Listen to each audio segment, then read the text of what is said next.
Hi again, everyone. This is the Chad Harberts Show on the Sports Guys Iowa Network. So glad to have you back, where we talk high school sports in Iowa as much as we can, as long as we can, because I could talk high school sports all day. I know it's not everybody's cup of tea, but if you love high school sports like I do, this is the place to be, because we're talking to the coaches, we're talking with the athletes, we're talking with the administrators, and this show is no different.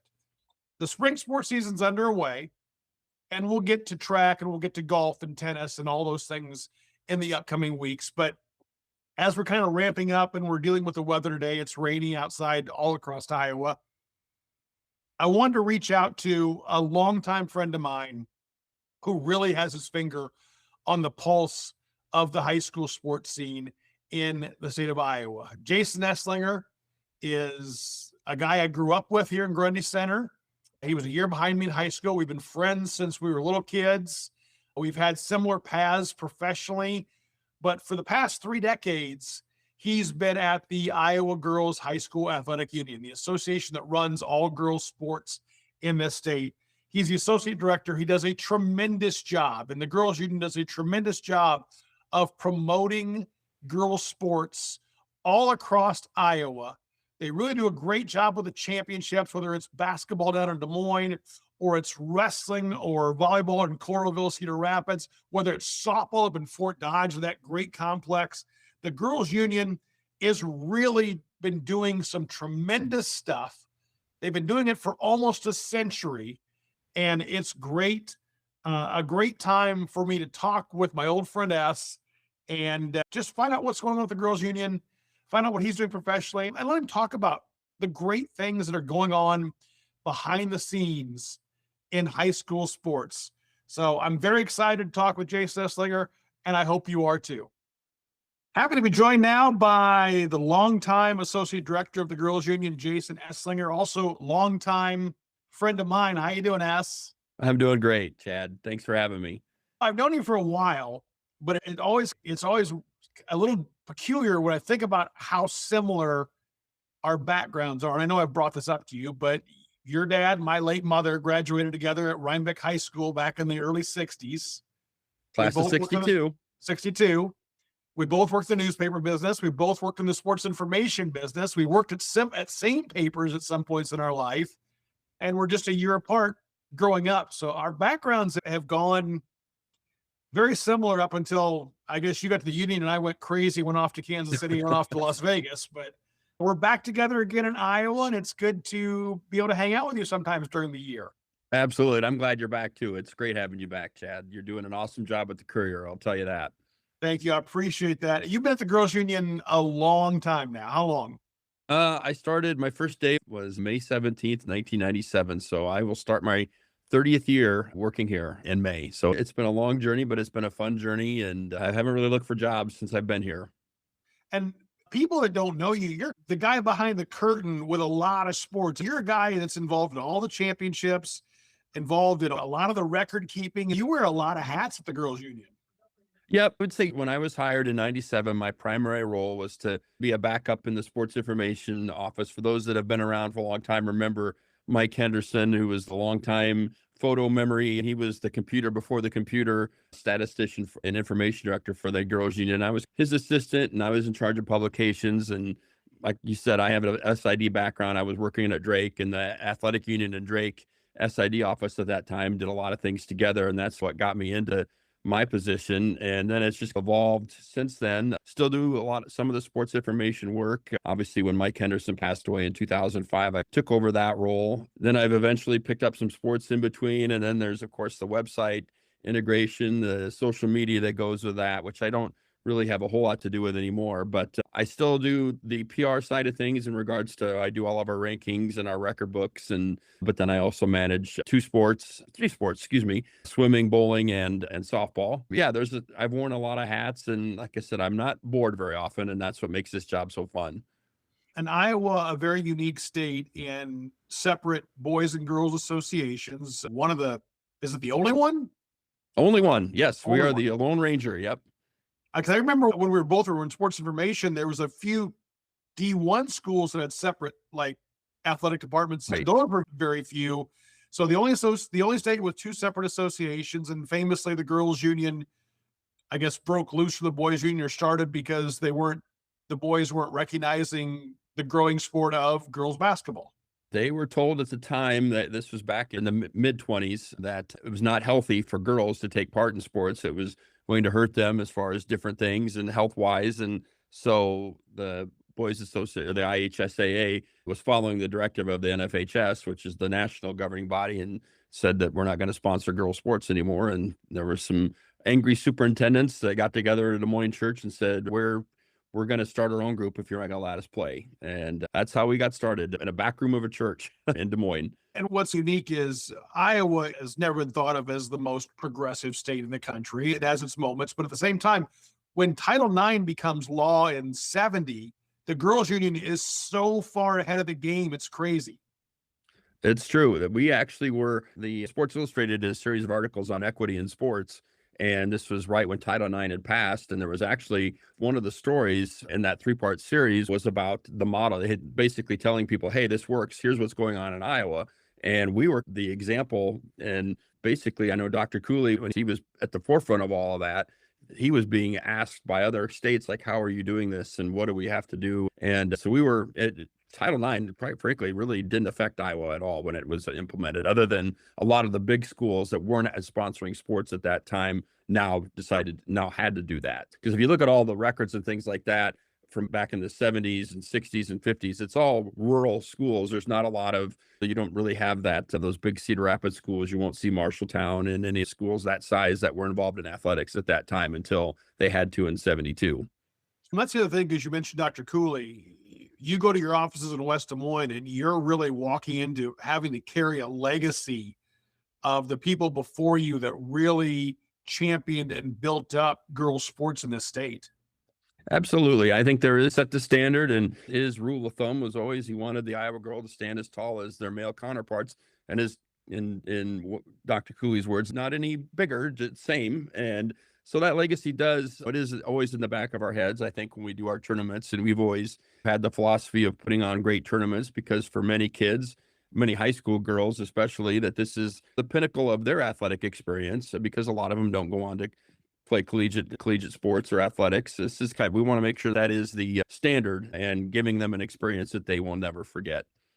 So 30 years at the girls' union, you've seen a lot of changes. You've seen the mound change in softball. You've seen the start and the just exploding popularity of girls wrestling. There's been a lot of things happen in your 3 decades there. Yep, there has. We've added soccer and we've added wrestling, bowling. Those are sports that we didn't have when I first started. So they started, but when you've seen the explosion of women's sports, it, again, maybe not to the extent that maybe some of the other states in the nation have, just because girls athletics has been such a big deal in our state for such a long time. But yeah, we have seen a ton of things, from everything from when I started, it wasn't rally scoring volleyball. It was side out volleyball, which was one of the longest, really boring sports until we went to rally scoring, and now it's our most popular sport. So yeah, a lot of different changes, and all of them have been pretty good. Just those days of you had to score on offense in volleyball. Yep. And you got 2 average teams playing a 5-setter, and it would just be the longest match of your life. It was being in a dentist chair, no question about it. Yeah, that's crazy. It's absolutely crazy. What do you think about the explosion of girls wrestling? Obviously, this is a wrestling state, but what you just saw a few months ago, 5,000 people down there in Coralville, it's just going crazy. It is really going crazy. There's always the newness effect, where something new for people to try. And I think it is, obviously, like you said, Iowa is a great state for wrestling. They love wrestling. And I think even we've been surprised since starting it, the growth and just the popularity of it, and sellout crowds and at our venue for state. And it's been a good change. We're seeing a lot of girls that maybe we didn't see in other sports that are giving us a try and doing well with it. And it's exciting. And I'll be honest, I haven't been a huge wrestling fan growing up, but you get to see the girls work and how hard they work and how disciplined they are when they do this. And you get to see them perform at state. It really is fun to watch. And it is really, it's remarkable to see how well that they do and how skilled they are. Yeah, absolutely. The other thing you're heavily involved in, Iowa is the only state with a combined boys and girls state track meet, and it has become a giant thing that attracts what now? It's like about 70,000 people roughly over the Yep, course of the weekend. It's a huge endeavor. You've got one of the great track PA announcers probably in history, certainly active, absolutely. and that is a huge endeavor in Des Moines every year. It really is. In a lot of ways, it is our crown jewel. Probably both the boys and the girls would tell you that, as far as just the amount of stuff that goes on and the just the excitement, the crowds and the events. The kids really just put on a great show. And then, like you said, you've got Mike J, who just takes those kids on to another level of performance. You can't imagine a PA announcer really making a kid run even faster and things like that. But Mike does that. He really put in their PRs when he's on the mic, and it's a lot of work to put that together, but it is a lot of fun, and it is actually the largest high school track meet in the United States. Yeah, largest high school track meet in the United States, and a lot of moving parts, but we've been doing it now for a little over 20 years. I think 2005 was our first co-ed meet, I believe. So we're right on. I think this is year 21 of having the co-ed meet, and it's been one of the best things we've ever done by far. It's interesting because the track and field together just seems like a no-brainer, even though no one else in the country is doing it. It's just such a great spectacle. But we're also getting to a point which started many years ago, but we're starting to separate out some girls and boys championships because we want the girls to feel like their championship matters. I know it's been that way in basketball for a long time, but you're separating out bowling because the girls were feeling like a JV competitor in their own meets. And so just a little change in time to just showcase the girls bowlers first and the boys bowlers second. Well, that was a good move for lots of different reasons. One, now you can actually bowling first of all, it's one of my favorite sports because the athletes and the bowlers that compete in them, the sportsmanship that those kids display is far and away, it's the model, quite frankly, of how kids should be when in sporting events, and just very supportive of one another. And it's really fun to watch that. But I mean, it's not really made for as a spectator sport because the alleys, there's not a lot of room. And when we were having both of them together, it was very crowded. You always had to worry about whether you were going to exceed the fire code limits. And we've come awfully close a couple times. So it gives the fans a much better viewing experience going to separate, but it also is good for the kids too. I think it puts them in the spotlight, which is what we want. And it really worked well this year. I think everybody was very happy that we got our own date. Yeah, I think anybody who's never been to the state bowling meet at Cadillac XBC over in Waterloo, obviously bowling alleys aren't giant when it comes to spectator parts, but it's packed. It's full. Yeah. It's hard to get through there. The excitement is unreal. The cheers, the chants from the other students that come there, from the parents. And then, yeah, the kids all know one another from the amateur bowling circuit. Absolutely. Yep. So they're competing, but they're also pulling for one another. Absolutely. I love it when we've had kids that get on a roll and they're like, you've got a potential 300 game. Everybody cheers them on. There's no one that's really rooting for anybody to fail out there. And I just love that because you see so many different, obviously in some of our other sports where you have the missed free throw and the air ball with all the chants that go with it. You don't really see that in bowling. And I hope it stays that way. I really do. But it is just a really good show for the kids. Another big change coming, softball. You're expanding, getting more fields up at that fantastic facility in Fort Dodge and expanding the way that plays out. We're going to a double elimination tournament. That'll be really fun. Fort Dodge has been our partner for over 50 years. I think this will be year 55 we've been at Rogers Park in Fort Dodge. And the community of Fort Dodge does such a great job of really working with us and really making changes and pouring a lot of the money that they get from being a host back into the park. So this year they've built 2 more fields for us.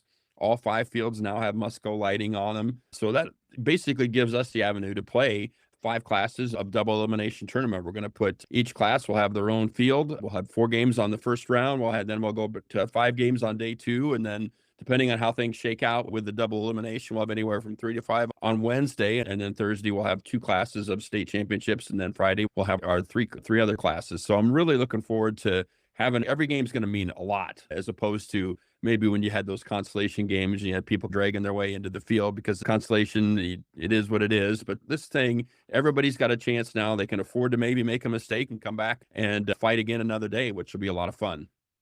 So what's next on the agenda for the girls union, or what's next for you personally? What do you want to see happen? And you're not close to retirement, but not super close. There's other things you can still achieve. What would those be?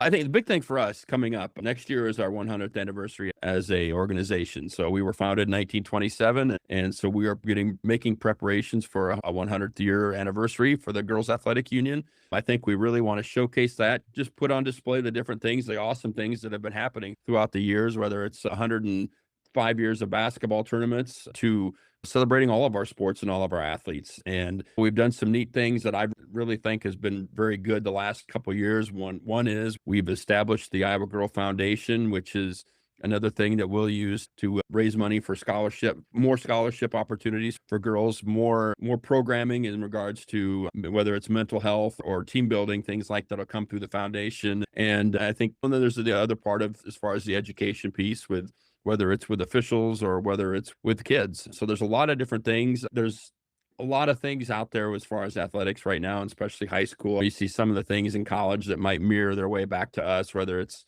NIL is something maybe you don't think of high school kids getting endorsement deals, but it's something that could possibly happen in the next few years. And then there's always challenges with whether it's open enrollments, contact periods, and with coaches working with kids, different things like that. And the other part is, too, our participation numbers. I know you've done some stories about that with basketball, and there's a lot of different things that we're trying to look into to see what we can do to make kids want to still play, not just one sport, but multiple sports, and trying to work with clubs and things like that to try to make the one thing you hear from kids nowadays is we're wiped out, we're burned out, and it's not necessarily from playing multiple sports. You have kids that are playing two sports that are burned out because they've got all that club stuff in the background that they have to keep themselves busy with, and they feel like they have to do in order to keep playing. And those are things that challenges and stuff that we're looking at, and not any real easy quick fixes with that. But again, things that we look at and try to find alternative ways to make things work best for kids.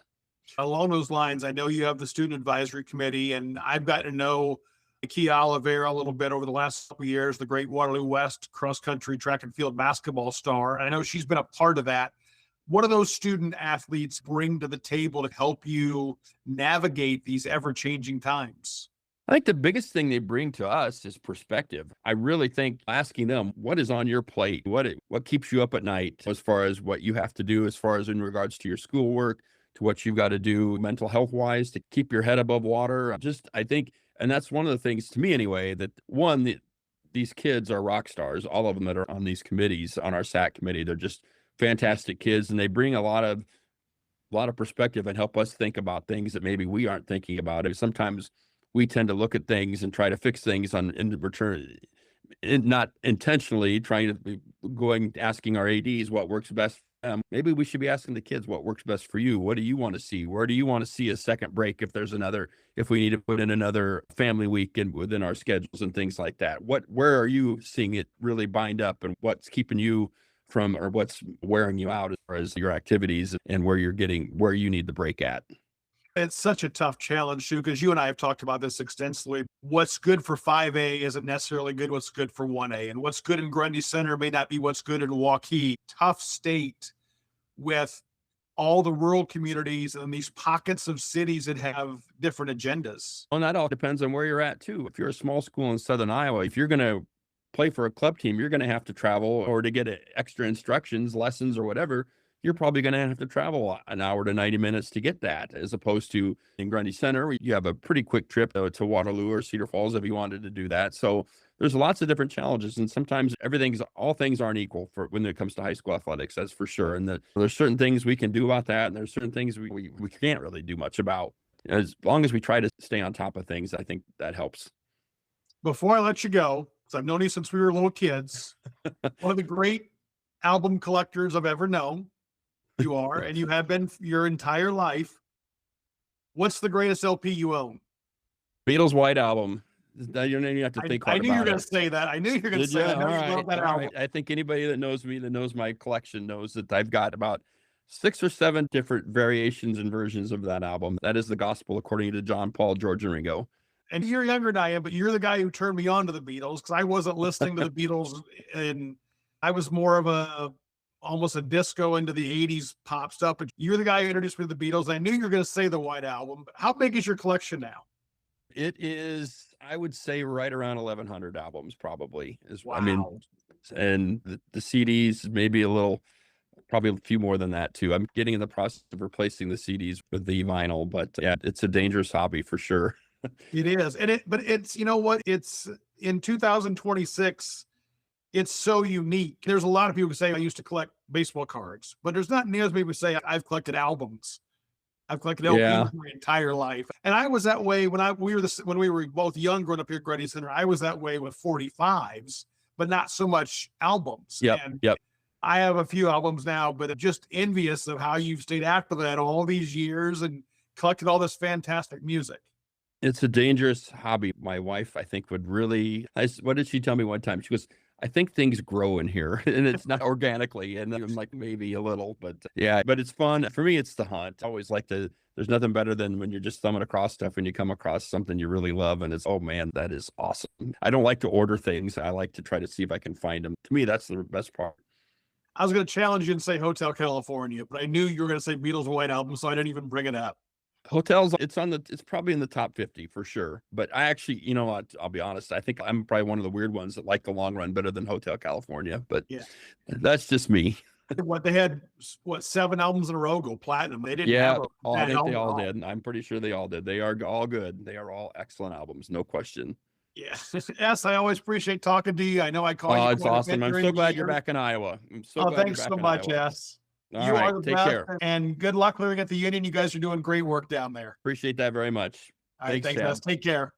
Special thanks, Jason Eslinger. So good to have him on the show talking about girls' high school sports. I hope you enjoyed it because I loved it. S and I, when we get together, we talk sports just nonstop, or Grundy Center just nonstop. We always have a good time. So great to have him on, and so glad to have you part of the Sports Guys Iowa Network and checking out the Chad Harberts Show. Share it with your friends. Let people know it's out there. The podcast network is growing. The Chad Harberts Show is growing, and we've got great things planned for you still this year, and even bigger things planned coming up this fall. So make sure you subscribe if you're watching us on YouTube. Make sure you're bookmarking that on Spotify or the Apple Podcast, because the Sports Guys Iowa Network is going places. We want to make sure you come along for the ride. Have a great one, everyone, and we'll talk to you next week right here on the Chad Harberts Show.